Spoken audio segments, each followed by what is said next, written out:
Hello amigos, welcome back to Thrayan verse. നമ്മുടെ നടിപ്പിൻ നായകൻ the one and only one സൂര്യാനൻ്റെ കറുപ്പ് സിനിമ തിയേറ്ററുകളിൽ വിജയകരമായി മുന്നേറിക്കൊണ്ടിരിക്കുകയാണ്. മാസും പെർഫോമൻസും ഫാൻറ്റസിയും കോർട്ട് റൂം ഡ്രാമയും ത്രില്ലർ എലമെൻസും പിന്നെ സൂര്യയുടെ സ്റ്റാർഡവും ഒക്കെ കൊണ്ട് ബ്ലെൻഡായി ചെയ്ത നല്ലൊരു സിനിമയായാണ് എനിക്ക് തോന്നിയത്. So this is Surya's biggest comeback ever. Already എല്ലാവർക്കും അറിയുന്ന പോലെ സൂര്യ ഈ സിനിമയിൽ കറുപ്പുസ്വാമിയായി നിറഞ്ഞാടുകയാണ്. സോ ആരാണ് ഈ കറുപ്പുസ്വാമി? എന്താണ് അദ്ദേഹത്തിൻ്റെ ചരിത്രം? എന്തുകൊണ്ടാണ് സൗത്ത് ഇന്ത്യയിൽ ഇന്നും ഇത്ര ശക്തമായി ആരാധിക്കപ്പെടുന്നത്?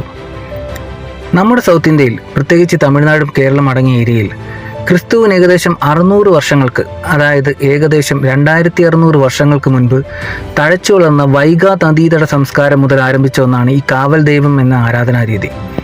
അതിനുശേഷം വന്ന കാലഘട്ടത്തിലും നാടിനെയും ഗോത്രങ്ങളെയും രക്ഷിക്കാൻ പോരാടി വീരമൃത്യു വരിച്ച യോദ്ധാക്കളുടെ ഓർമ്മയ്ക്കായി നടക്കല്ലുകൾ സ്ഥാപിച്ച് പൂജിക്കുന്ന പതിവുണ്ടായിരുന്നു.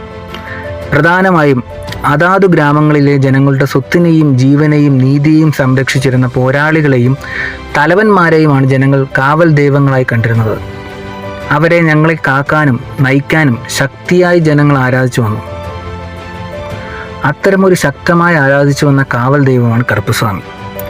ചില സ്ഥലങ്ങളിൽ ശിവഭഗവാന്റെ ഭൂതഗണങ്ങളായും വനദേവതകളായും ക്ഷേത്രങ്ങളുടെയും ഗ്രാമങ്ങളുടെയും അതിർത്തി കാക്കുന്ന ക്ഷേത്രപാലക സ്ഥാനമുള്ള ഗണങ്ങളായുമാണ് കറുപ്പുസ്വാമിയെ കണ്ടിരുന്നത്. എന്നാൽ തമിഴ്നാട്ടിലെ ചിലയിടങ്ങളിൽ ആ ഗ്രാമങ്ങളിലെ ജനങ്ങൾക്ക് വേണ്ടി, അവരുടെ നീതിക്ക് വേണ്ടി പോരാടി വീരമൃത്യു വരിച്ച അസാധ്യ കരുത്തനായ കറുപ്പുസ്വാമി എന്ന യഥാർത്ഥ പോരാളിയെ ജനങ്ങൾ പിന്നീട് ദൈവമായി ആരാധിച്ചു പോകുന്നത്. ചുരുക്കത്തിൽ ഇതൊരു ആത്മീയവും ദൈവീകവും ചരിത്ര പോരാട്ടവും ഒത്തുചേർന്ന ഒരു സങ്കല്പമാണ്. യഥാർത്ഥത്തിൽ കറുപ്പ് എന്ന പേര് തന്നെ ദ്രാവിഡ സംസ്കാരത്തിൽ നിന്ന് വന്നതാണ്. എല്ലാവരെയും ഒരുപോലെ ഉൾക്കൊള്ളുന്ന എന്ന ആശയമാണ് ഇതിന് പിന്നിൽ. 1660കളിലാണ് Isaac Newton visible light spectrum എന്നതിനെക്കുറിച്ച് പഠിച്ചത്. അതിൽ വിബ്ജിയോർ എന്ന 7 കളേഴ്സ് ഉണ്ടെന്നും അതിൽ എല്ലാ നിറങ്ങളും പൂർണ്ണമായി അബ്സോർബ് ചെയ്യുമ്പോഴാണ് ബ്ലാക്ക് അല്ലെങ്കിൽ കറുപ്പ് നിറത്തിൽ ആ വസ്തു കാണപ്പെടുന്നതെന്നും കണ്ടെത്തി. എന്നാൽ ഇതിന് നൂറ്റാണ്ടുകൾക്ക് മുൻപ് തന്നെ നമ്മുടെ പൂർവികർ കറുപ്പിന് 7 അഴകെന്ന് പറഞ്ഞു വെച്ചിരുന്നു. സോ കറുപ്പുസ്വാമി ജനങ്ങൾ സത്യത്തിൻ്റെയും നീതിയുടെയും ധർമ്മത്തിൻ്റെയും പ്രതീകമായിട്ടാണ് കണ്ടിരുന്നത്. തിന്മകൾക്ക് നേരെ ഉഗ്രകോപിയാണെങ്കിലും അതേസമയം ജനങ്ങളുടെ എല്ലാ പ്രശ്നങ്ങളിലും കൂടെ നിൽക്കുന്ന നല്ലൊരു നേതാവും രക്ഷകനുമായാണ് കറുപ്പുസ്വാമിയെ കണ്ടിരുന്നത്. സോ കറുപ്പുസ്വാമിയെക്കുറിച്ച് നിരവധി ഐതിഹ്യങ്ങൾ നമുക്കിടയിൽ നിലനിൽക്കുന്നുണ്ട്. അതിൽ ഏറ്റവും പ്രധാനപ്പെട്ട ഒന്നാണ് അയ്യപ്പൻ്റെ മറ്റൊരു രൂപമായി കണക്കാക്കപ്പെടുന്ന അയ്യനാർ എന്ന ഗ്രാമദേവതയുടെ ഭൂതഗണങ്ങളുടെ സേനാധിപതി അല്ലെങ്കിൽ ചീഫ് കമാൻഡർ എന്നും ഏറ്റവും വിശ്വസ്തനുമാണ് കറുപ്പുസ്വാമി എന്നാണ് പ്രധാന വിശ്വാസം. അതുകൊണ്ട് തന്നെ തമിഴ്നാട്ടിലെയും കേരളത്തിലെയും എല്ലാ അയ്യനാർ അമ്പലങ്ങളിലും അയ്യപ്പൻ്റെ വിഗ്രഹത്തിനൊപ്പം തന്നെ കയ്യിൽ വലിയ വാളുമേന്തി നിൽക്കുന്ന കറുപ്പുസ്വാമിയുടെ വിഗ്രഹവും നമുക്ക് കാണാൻ സാധിക്കും. ശബരിമല ക്ഷേത്രത്തിലും കറുപ്പുസ്വാമിയും കറുപ്പായമ്മയും 18ാം പടിയുടെ താഴെ പ്രധാന ക്ഷേത്രപാലകരായി ആരാധിക്കപ്പെടുന്നുണ്ട്.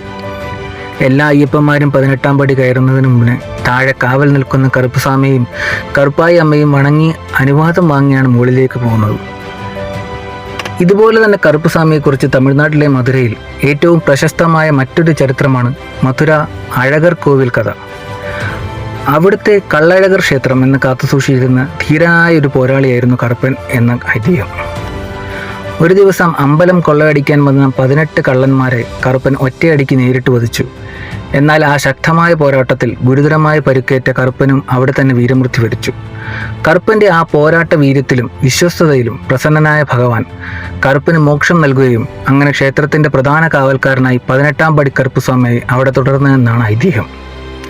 ആ കൊല്ലപ്പെട്ട 18 കള്ളന്മാരുടെ ശരീരങ്ങൾ അഴകർ കോവിലിൻ്റെ ഗോപുരവാതിലിന് താഴെയുള്ള 18 പടികളായി അടക്കം ചെയ്തു എന്നാണ് വിശ്വാസം. ഈ അമ്പലത്തിൻ്റെ ഏറ്റവും വലിയ പ്രത്യേകത എന്തെന്നാൽ അവിടെ കറുപ്പുസ്വാമിക്ക് പ്രത്യേകമായി ഒരു വിഗ്രഹമില്ല. പകരം ആ വലിയ ഗോപുരവാതിലാണ് പൂജിക്കുന്നത്. ഇതുകൂടാതെ ശ്രീരാമനുമായും ലവകുശന്മാരുമായും ബന്ധപ്പെടുത്തി തികച്ചും വ്യത്യസ്തമായ ഒരു ഐതിഹ്യം ജനങ്ങൾക്കിടയിലുണ്ട്.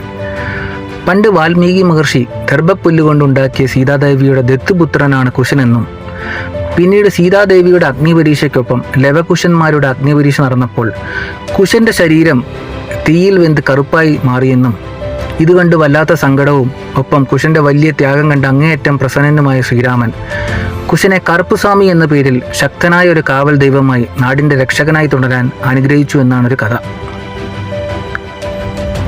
മറ്റൊരു വെർഷനിൽ സീതാദേവിയെ അന്വേഷിച്ച് ശ്രീരാമൻ കാട്ടിലൂടെ അലയുമ്പോൾ ആ വനത്തിൻ്റെ കാവൽക്കാരനായ കറുപ്പുസ്വാമിയെ കണ്ടുമുട്ടി വണങ്ങിയെന്നും ചില ഐതിഹ്യങ്ങളുണ്ട്. കറുപ്പുസ്വാമിക്ക് 108 പരം വെർഷൻസ് ഉണ്ടെന്നാണ് പറയപ്പെടുന്നത്. അതിൽ ചങ്ങല ആയുധമായുള്ള സംഗലി കറുപ്പുസ്വാമി, അജയനായ പോരാളിയായ വേട്ടക്കറുപ്പ്, കാടുകളെയും മലകളെയും കാക്കുന്ന മലൈക്കറുപ്പൻ, ഇതുകൂടാതെ ഒണ്ടിക്കറുപ്പ്, മുത്തുക്കറുപ്പ്, കോട്ടക്കറുപ്പ്, മായക്കറുപ്പ്, ചുടലക്കറുപ്പ്, പെരിയ കറുപ്പ് തുടങ്ങിയ നിരവധി രൂപങ്ങളുണ്ട്. ഇന്നും നിലനിൽക്കുന്ന അതിശക്തമായൊരു വഴിപാടാണ് മുളകരച്ച അഭിഷേകം. തങ്ങൾക്ക് നേരിട്ട വലിയ അനീതികൾക്കും ചതികൾക്കും പരിഹാരം തേടി ഭക്തർ ചുവന്ന മുളകരച്ച് വിഗ്രഹത്തിലോ അല്ലെങ്കിൽ ആയുധമായ വാളിലോ തേക്കുന്നു. നീതിയുടെ ദൈവമായ കറുപ്പൻ തങ്ങളെ ദ്രോഹിച്ചവർക്ക് അർഹമായ ശിക്ഷയും തങ്ങൾക്ക് അർഹമായ നീതിയും നൽകുമെന്നാണ് ഇതിന് പിന്നിലെ കടുത്ത വിശ്വാസം. ഇതുകൂടാതെ നല്ല നോൺ വെജ് മീൽസ്, ചെരുപ്പ്, അരിവാള്, കള്ള്, ചുരുട്ട് തുടങ്ങിയവയാണ് മറ്റു offerings. Even Caribbean islands, Mauritius, Singapore, Malaysia, Fiji, Sri Lanka, Myanmar, Indonesia, Vietnam തുടങ്ങിയ രാജ്യങ്ങളിലെല്ലാം കറുപ്പുസ്വാമിയെ വിവിധ രൂപങ്ങളിൽ ആരാധിക്കപ്പെടുന്നുണ്ട്. ഈ സിനിമയിൽ ബാലാജി വളരെ സൂപ്പറായി കറുപ്പുസ്വാമിയുടെ റെഫറൻസും ഇപ്പോൾ നമ്മുടെ സൊസൈറ്റിയിൽ നടക്കുന്ന ഇഷ്യൂസും പിന്നെ സൂര്യയുടെ സ്റ്റാർഡവും ബ്ലെൻഡാക്കി ഒരു മാസ് ഫാൻറ്റസി എൻ്റർടൈനറായിട്ടാണ് എടുത്തത്. ക്ലൈമാക്സ് ഒക്കെ സൂര്യ ഗംഭീര പെർഫോമൻസ് ആയിരുന്നു. ഈ വീഡിയോ കണ്ടതിന് ശേഷം കറുപ്പ് മൂവി കുറെ കൂടെ നിങ്ങൾക്ക് കണക്റ്റ് ആകുമെന്ന് ഞാൻ വിശ്വസിക്കുന്നു. എസ്പെഷ്യലി നമ്മുടെ സൂര്യ ഉള്ള സ്ഥിതിക്ക് ഒരു മാസ് ആക്ഷനത്തിൽ മാത്രം ഒതുക്കാതെ കാന്താര പോലെ ഒരു എപ്പിക് പീരിയോഡിക് ഫാൻറ്റസി ആക്ഷൻ ഫ്രാഞ്ചൈസിനുള്ള സ്കോപ്പ് ഈ കറുപ്പുസ്വാമിയിലുണ്ട്. അത്രയിലധികം ഐതിഹ്യങ്ങളും കഥകളും ഈ കറുപ്പുസ്വാമിയെ ചുറ്റിപ്പറ്റിയുണ്ട്. സോ ഈ വീഡിയോ എല്ലാവർക്കും ഇഷ്ടപ്പെടുന്ന ഞാൻ കരുതുന്നു. ഈ വീഡിയോ കാണുന്ന എല്ലാവരും പ്ലീസ് സബ്സ്ക്രൈബ് ആൻഡ് ലൈക്ക്. നിങ്ങളുടെ ഫ്രണ്ട്സിനും ഇത് ഷെയർ ചെയ്ത് കൊടുക്കുക. വീഡിയോ ലൈക്ക് ചെയ്യുക, നോട്ടിഫിക്കേഷൻ ബെൽ ക്ലിക്ക് ചെയ്യുക, മറക്കല്ലേ please. So see in the next video. Until then, bye, take care.